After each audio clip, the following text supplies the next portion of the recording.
puluhan pemuda yang diduga preman terjaring razia yang dilakukan Polres Pelabuhan Makassar. Razia dilakukan untuk memberi rasa aman bagi masyarakat jelang Natal dan Tahun Baru. Mengantisipasi aksi kriminalitas dan parkir liar jelang Natal dan Tahun Baru, Polres Pelabuhan Makassar menggelar operasi anti bandit. Razia ini menyasar pada lokasi yang dinilai rawan, salah satunya lokasi parkir di Jalan Butung, Makassar, Sulawesi Selatan. Para pemuda yang terlihat berkumpul didatangi petugas dan dilakukan interogasi. Dari hasil pemeriksaan diketahui mereka mematok biaya parkir sebesar Rp20.000 per kendaraan. Di sisi lain, puluhan pemuda yang diduga preman dibawa ke kantor polisi untuk selanjutnya didata dan diberi pengarahan.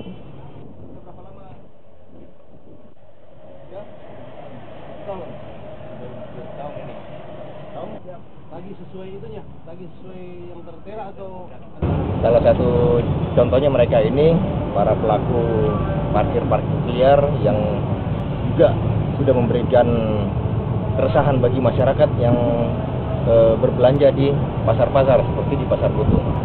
Mereka memberikan atau menaikkan tarif yang semestinya kisaran antara Rp10.000 sampai Rp20.000. Inilah yang memberikan keresahan bagi masyarakat sehingga tim anti bandit kita atau tim quick response Sabara Polres Pelabuhan mengambil langkah-langkah cepat untuk